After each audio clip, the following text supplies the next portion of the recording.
Matagal nang inaabangan ng publiko ang pagbabalik sa telebisyon ng tinaguriang Queen of All Media na si Kris Aquino.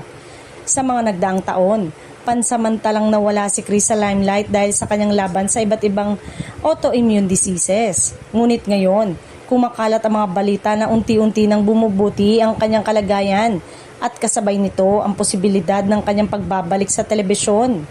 Ayon sa ilang ulat at insiders talk sa industriya, mas nagiging positibo umano ang kondisyon ni Kris, bagay na nagbigay ng pag-asa hindi lamang sa kanyang pamilya, kundi pati na rin sa kanyang mga tagahanga.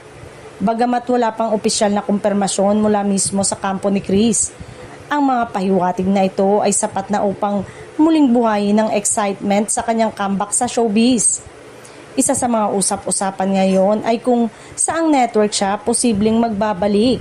Bagamat may mga espekulasyon na maaari siyang lumipat sa GMA Network, mas malakas pa rin ang bulong-bulungan na babalik siya sa kanyang home network na ABS-CBN, kung saan niya nakamit ang ilan sa kanyang pinakamalalaking tagumpay sa telebisyon.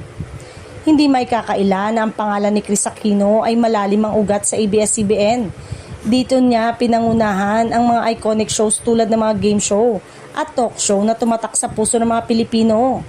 Ang kanyang natatanging personalidad, prangka na hosting style, at natural na karisma ang naging dahilan kung bakit siya naging isa sa pinaka-respetadong personalidad sa industriya.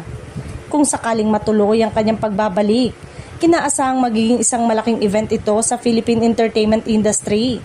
Marami ang umaasang muling mapapanood si Kris sa isang talk show format, kung saan siya tunay na nagdingning at naging boses ng maraming Pilipino sa iba't ibang issue. Isang bagay ang sigurado, ang kanyang pagbabalik sa anumang network ay tiyak na magdudulot ng kasiyahan at nostalgia sa kanyang loyal na audience.